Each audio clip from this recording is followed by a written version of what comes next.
the Kabul News Television, the Khabar Manager. Salam. My name is Ali Akmal. I am a journalist in Afghanistan, and good to see you. Salam alaikum. My name is Farid Azim. I am the director of Afghan Cinema Association. Assalamu alaikum. My name is Irfanullah, and I represent business community, and I'm industrialist in Kabul. Assalamu alaikum, sir. My name is Dr. Salma Malik. I am a teacher at Quaid-e-Azam University, Islamabad. I'm part of the mentor group of the PEYF. Assalamu alaikum ji. I am Dr. Shabana Fiaz. I am heading the Defense and Strategic Studies Department, Quaid-e-Azam University, and I'm also part of the Pak-Afghan group. Assalamu alaikum, sir. My name is Shahid Khan. I'm the member of the Pak-Afghan Youth Forum, and I'm coordinator for the Afghanistan at Pak-Afghan Youth Forum. Assalamu alaikum, sir. I am Reema Shaukat, and I am part of Pak-Afghan Youth Forum. I am looking after the media and outreach in Pakistan for Pak-Afghan Youth Forum. Assalamu alaikum. My name is Shugfa Siddiqui. I am director of ZAN in Afghanistan. Assalamu alaikum. My name is Asad Kosha. I am the chief editor of Kabul now. Assalamu alaikum. My name is Zahra Siddiqui. I am presenter for Ariana News TV. Assalamu alaikum. Zamanum Freidundi, the Tulu News Khabariyalim. Thank you for having us. It's an honor to be here. I'm Shahrazad Kufi. I am director of a non-for-profit organization in Afghanistan. I'm also a coordinator with the Pakistan-Afghanistan Youth Forum. Assalamu alaikum. Mirwais Nuri, I'm a Afghan journalist, the Afghanistan Nayi Bansatgund Madwati Masul. Okay ji. Kaun questions karega? One question is that this is injected in Afghanistan, in the people of Afghanistan, that India and Pakistan are part of the problems in Afghanistan. So have you ever tried this president or government of these three countries to sit together? I haven't seen anything like this. We have bilateral visits, but I didn't see any trilateral meeting India, Pakistan, and Afghanistan. And my second question is about sports. You are iconic in the region. There is any plan of sports activities from Pakistan side in Afghanistan, because you have implemented so many projects in Afghanistan, but nothing about sports yet? The issue with India. The problem we face with India is that on the 5th August 2019, India unilaterally discarded the United Nations Security Council resolution and took away the statehood of Kashmir. Now, in 1948, there were two resolutions that the people of Kashmir, through a plebiscite, they would decide whether they want to be part of India or Pakistan. Since that right was not given to them, the people of Kashmir have since then struggled to get that right, and Pakistan has backed them. But on 5th August 2019, India took away that statehood, that special status of Kashmir. So from then onwards, Pakistan has broken off all diplomatic relationship with India. And unfortunately, until they restore that statehood, we cannot really have a trilateral talk, which means India, Pakistan, and Afghanistan. I have been to Afghanistan. I have good relationship with President Ghani, and our own relationship has been very good, except that recently there have been statements from Afghanistan which basically accuse Pakistan of what is happening there. And it's very unfortunate, because we feel that no country has tried harder than Pakistan to force the Taliban to get on the dialogue table, first with the Americans, and then trying to get them on a dialogue table with the Afghan government. But no country has tried as hard as we have. And this has been verified by the focal person, the United States focal person, Zalmay Khalilzad. Sports. Frankly, I haven't had time for sports in these last 3 years. There have been so many other issues. But what I can say is that I don't think any country, I know the history of cricketing world, no country in such a short space of time has improved in cricket as Afghanistan. It is, someone who understands cricket, I can tell you this is unheard of.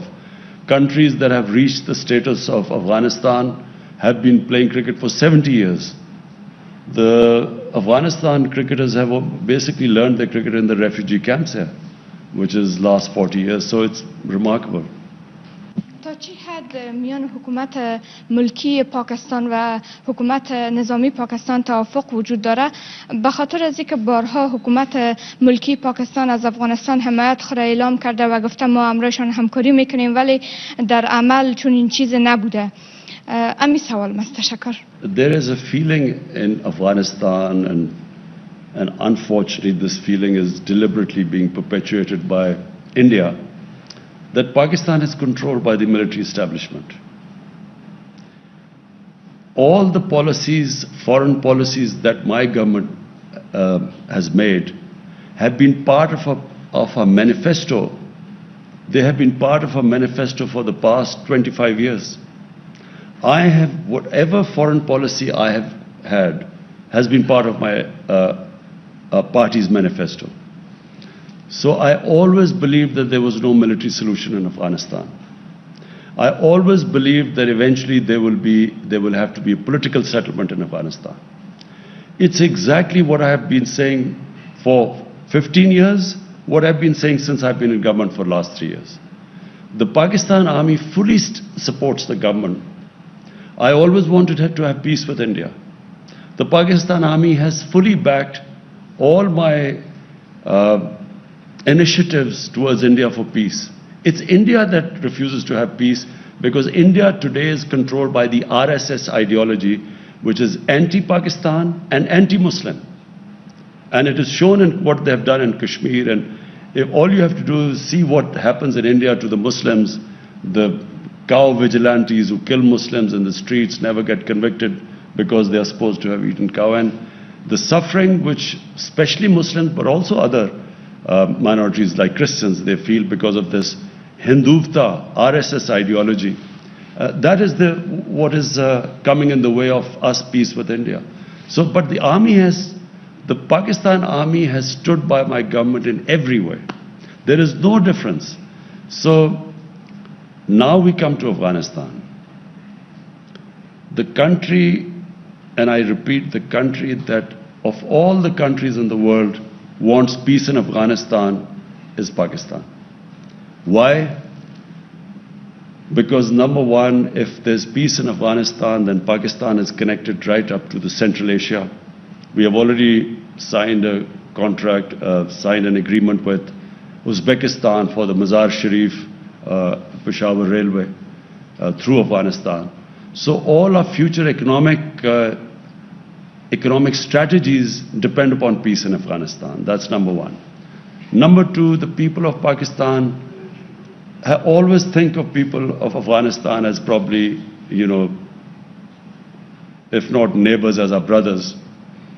And they have suffered for 40 years of strife. And so we feel that if any country needs peace and quiet, it's Afghanistan. Thirdly, if this civil war goes on between the government and Taliban, it will almost certainly spill over to Pakistan's tribal areas. And we have really, in the last time when we joined the American war on terror, and as a result, we had the American war on terror spilled onto Pakistan's tribal area. 70,000 Pakistanis were killed in that. So last thing we want is that civil war spilling over into Pakistan, which it will do if it is a protracted civil war. And finally, we already have 3 million Afghan refugees. We cannot afford, if there's civil war, there will be more refugees coming in. And Pakistan does not have the economic conditions to have another influx of refugees. So it is in our interest, and that is why Pakistan has tried its best, is trying its best for a political solution in Afghanistan. Thank you so much for your time. سوال من هست که میخوایم پرسان بکنم در ارتباط به حملاتی که فعلا طالبان در ولسوالی‌های افغانستان انجام میتن و کارهایی که اینا انجام میتن وارد خانه‌های افغان میشن، آیا از نظر شما این گروه کارهایشان چگونه است؟ غیر انسانی هست یا گروه تروریستی هستند طالبان؟ آیا اینا شما میپذیرین؟ و دیگه ای که در این اواخر آیا اجساد پاکستانی را شما کشور پاکستان دریافت کردن از افغانستان تسلیم شده باشند؟ نظرتان در این ارتباط چی هست؟ و با چنین شرایط نتیجه روند صلح در افغانستان شما چگونه میبینین من حیث یک کشور خیلی نزدیک بر Afghanistan? تشکر. First, what the Taliban are doing or not doing has nothing to do with us. You know, you have to speak to Taliban about what they're doing. We are not responsible. Neither are we some spokespersons for Taliban. But you have two choices. 20 years, a military solution has been attempted to bring peace to Afghanistan, and that's failed. Now you have a choice. Either this American-backed military solution you can continue, because if you feel the Taliban are not someone you want to have in part of your government, you can keep on the course of a military solution. But everyone knows it's not possible anymore. The second solution is to have a government, a political compromise between the Taliban and the government, to have a compromise, an inclusive government. That is the only solution. Now, what the Taliban are doing or not doing has nothing to do with us. All we want is that there should be peace in Afghanistan. Pakistan's interest is peace there. There are 3 million Afghan refugees in Pakistan. Almost all of them are Pashtuns. And all of them, or most of them, would have sympathies with Taliban. How is Pakistan supposed to check who is going over there to fight or not when there are about 25,000-30,000 people who cross every year, every day? They go into Afghanistan and come back.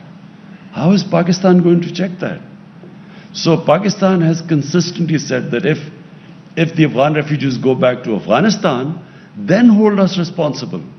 But if there are 3 million refugees here, how can we say few hundred or few people have gone there to fight and their bodies are coming back? How can Pakistan be held responsible? There are refugee camps of 500,000 people. There are refugees with over 100,000 people. So how is Pakistan going to go into the refugee camps and decide who is pro-Taliban and who is not? So it's not possible unless, and let me just say the other thing, that until recently there was no border between Pakistan and Afghanistan. The Durand line was just imaginary. There was no physical border.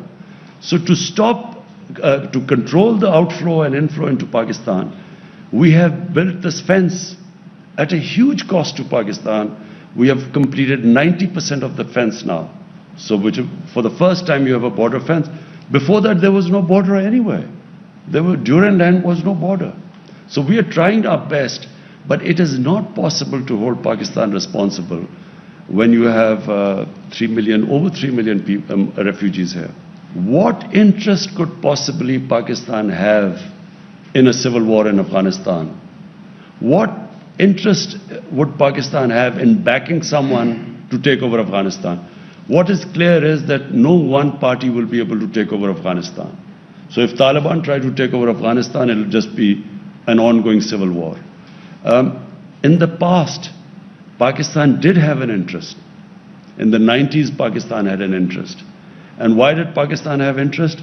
Because Pakistan had this policy of strategic depth. What was strategic depth? Pakistan was always wary of Indian influence in Afghanistan, and Pakistan did not want to have a situation where it was fighting on two fronts. So Eastern Front, India, and then Afghanistan also became pro-India. So in those days, Pakistan did try to have favorites. They backed favorites. Now, and especially my government, we believe that Afghanistan can never be controlled from outside. Afghanistan has a history. Throughout history, Afghans are the most independent people. So you can't control Afghanistan from outside. So our government's policy is, whoever the people of Afghanistan choose, Pakistan will have best relationship with them. So we have no favorites now. We do not have that old policy of the 90s of strategic depth anymore. زه دوه لاندې پوښتنې لرم. You تاسو ولسمشر غني سره په Uzbekistan کې لیدلی وو او وروسته د هغې د افغانستان او پاکستان اړیکې خرابه شوې. دغه لیدنو کې تاسو څه وویل؟ او بل د سلسله لیخیل په اسلام آباد کې برامته شوه. د هغې قضیې په اړه که معلومات ورکړئ چې دغه د چا لخوا اختطاف شوې وه، برامته شوې وه، ولې برامته شوې وه او د څه دلیل له مخې؟ ډېره مننه. First thing is that whatever I'm telling you, I told President Ghani. I told him that Pakistan, President Ghani felt that, we should try and stop the people going across. We told them that we can have a joint, we will have a joint inspection. You tell us where people are crossing, we will take action. We assured him about that. Because we know that all the fighting people, if half of Afghanistan is with Taliban, what would they be doing in Pakistan? They talked about families of Afghans, of Taliban in Pakistan. The question is, should Pakistan put their families in jail? What is Pakistan supposed to do with their families if they are here? And then, if there are few Taliban leaders who have families here, the only leverage we have is because of that. The reason why they actually had talks with the Americans and Pakistan was able to make them have talks with the Americans was because of this leverage. If you put them in jail or if you take action against them, that leverage goes. But more importantly, I got the impression that somehow the Afghan government feels that we should take some sort of a military action against, force whoever the Afghan or who the few pro-Taliban people or Taliban leaders are here. But so number one, we will do everything, but we will not use military force anymore in Pakistan. As I said last time, we were fighting someone else's war and we ended up 70,000 Pakistanis were killed. So there is a consensus in Pakistan that we will not use military action. Short of military action, we will try our best. How much ever pressure they want us to put on the Taliban, we will, because it is in our interest there's peace in Afghanistan. But we will not use military means. We are clear in Pakistan about that. The ambassador. So, we have detailed now through the Safe City cameras, we have charted out the exact path taken by the daughter of the ambassador. And, the taxi drivers, the taxis which the ambassador's daughter took, we got through the cameras, we got the numbers of the taxis, we called those people up, they've all been interrogated. They have, so unfortunately the explanation doesn't tally what the ambassador's daughter says and what the cameras show, where she says that she was put in a taxi and taken away and there was beaten up. But there is a picture of that taxi and she's sitting there and she's fine. And the driver was called up and the police officer showed. So unfortunately, we didn't get the answers because the police has now all the record, charted all the areas where she went. And it doesn't tally with what her accounts are. There's a discrepancy there. And unfortunately, they went back, so we have no way of confirming what happened. But the account of the ambassador's daughter does not tally with all the cameras which show her going into the 3 different taxis. The taxi drivers were interviewed, got into the police station. It does not match there. Sir, Afghan government has requested for a team to visit Pakistan for sharing this investigation, and we have conveyed our preference for that team to visit next week. So you heard that there's a team coming from Afghanistan. We will give them all the information they want. We will give them the pictures from the safe city cameras, exactly the movements, and so that they can go and ask the questions to the daughter when they go back. بخیر تشکر is an میکنم که فرصت گذاشتین وقت گذاشتین بر ما. میخوایم سوال داشته باشم در قسمت پروسه صلح افغانستان. این که پاکستان بارها گفته که ما در قسمت پروسه صلح با افغانستان صادق هستیم و همکار هستیم. پس مراکز مشورتی طالبان فعلا در قلمرو پاکستان نشان دهنده چی است؟ تشکر. We have consistently asked the Afghan government to tell us where these shuras are and where the hubs are, supposedly where the Taliban are supposed to be. You know, we kept hearing about this when the Americans were conducting operations. There were drone attacks in the tribal areas.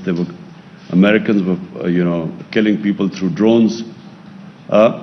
So why didn't they spot this Quetta Shura and so on? Because we've always asked them to tell us where this Quetta Shura and so on. The thing is, if the Taliban meet within the Afghan refugee camps, as I said, one of the refugee camps is over 500,000 people. There's another is 100,000 people and so on. So it's not easy for Pakistan to tell them exactly, who's coming and where. This has been asked over and over again, and let me just, in the end, say one thing. The reason why 150,000 NATO troops, the greatest military machine in the history of mankind, the reason why they did not succeed in Afghanistan has nothing to do with Pakistan. It's exactly what the Americans did in Vietnam. When they failed in Vietnam, they blamed, some insurgents from Cambodia or Laos, and they actually bombed Cambodia and completely destabilized Cambodia. But they still didn't make any difference. We were told at one point that the Taliban main sanctuaries were in North Waziristan. They kept pushing us that we should take action in North Waziristan. Finally, after 4 or 5 years, Pakistan actually took action in North Waziristan. 1 million people were internally displaced from North Waziristan when Pakistan took action. 1 million people were displaced. Some Pakistani soldiers lost their lives. The whole area was cleared. But what difference did it make? This was in 2014. It made no difference at all. Nothing happened. I mean, it's not that suddenly the NATO troops won the war in Afghanistan. Nothing happened. So, this blaming for a flawed strategy, surely the Americans should have started talking to the Taliban from a position of strength. When there are 150,000 NATO troops, that was the time to talk to them. Talking to them when there's an exit date given and when there are a few thousand troops left, how do they expect that Taliban would now compromise? The time to make them compromise or a political settlement was when they were in a position of strength. Half the Afghanistan is in Taliban, and why do they need Pakistan now? که امریکا له تاسو نه غوښتنه وکړي چې د پاکستان د خاورې د افغانستان په خاوره کې پوځي عملیات وکړي، آیا تاسو د پوځي عملیاتو یا هوایي عملیاتو اجازه ورکوي؟ او دویم سوال، د افغانستان او پاکستان د روابط اوس خراب شوي، د دې عواقب تاسو څنګه ارزوئ؟ Now my question is that what will the Americans achieve operating from Pakistan what they could not achieve in 20 years operating from Afghanistan? I don't know. If someone can convince me that suddenly it would make a big difference and there will be peace in Afghanistan by them operating from Pakistan, maybe we would consider it. But what they haven't achieved in 20 years, how do they expect to achieve right now from Pakistan, having bases there? All it will do is, it will involve Pakistan in a conflict which Pakistan has nothing to do with it. So why would we want another conflict on our hands When we were fighting the US war on terror, we lost 70,000 people, over $150 billion lost to the economy. Why would we want to get ourselves in another conflict? So that's the reason why Pakistan sees absolutely no reason for them to have bases and operating from within Pakistan. Future relationship with Afghanistan, I see our relations between the two countries will get stronger with every passing year. And the reason is that Afghanistan needs Pakistan, Pakistan needs Afghanistan. No country would benefit more from open borders than Pakistan and Afghanistan, because Pakistan would benefit from access to Central Asian markets. They are emerging markets, they are growing very quickly. There's energy corridor as Afghanistan from Central Asia, so we will gain from it. And Afghanistan, of course, has a huge Pakistani market of 220 million people, and then a port, Gwadar port, and of course, Port Qasim. So it's a mutually beneficial relationship. And people don't realize that Afghanistan was part of Pakistan and India for a long time. And then there was a time when what is Pakistan, North Pakistan, was part of Afghanistan for 70, 80 years. So there's a strong linkages between the two countries. And I think that once this the situation calms down in Afghanistan, and which we pray it calms down very quickly, then I think we will have probably the best years of our relationship. Normally میں کسی media کا جورنالسٹ نہیں ہوں، میں cinema سے تعلق رکھتا ہوں، تو اسی لیے ہم سوشل میں بہت کام کرتے ہیں، اور الحمدللہ یہ جو روابط ابھی تک اب خراب ہو چکا ہے پالیٹکس سے، سوشل پہ کوئی اثر نہیں ڈالا ہے. ابھی بھی ہم ادھر آ سکتے، ادھر لوگ کام کرتے پاکستان سے. بٹ میرے شخصی ایک ہی سوال ہے، جو جب سے میں پیدا ہوا ہوں ہر بار مجھے یہ کہا گیا ہے کہ پاکستان کے ساتھ پاکستان کے پاس ایک پریشانی ہے افغانستان سے. پھر میں یونیورسٹی گیا اور ادھر میرے کو بولا گیا کہ یہ پریشانی داؤد خان کے زمانے سے شروع ہوا ہے. میں یہ جاننا چاہتا ہوں کہ یہ کون سا پریشانی ہے جب اتنی سال ختم نہیں ہو رہا ہے. Thank you. دیکھیں، جو ملکوں کے اندر ریلیشن شپ ہوتی ہے نا، وہ کبھی بھی ایک جگہ پہ جا کے نہیں اڑ جاتی. وہ چینجبل ہے، ڈائنامک چیز ہے.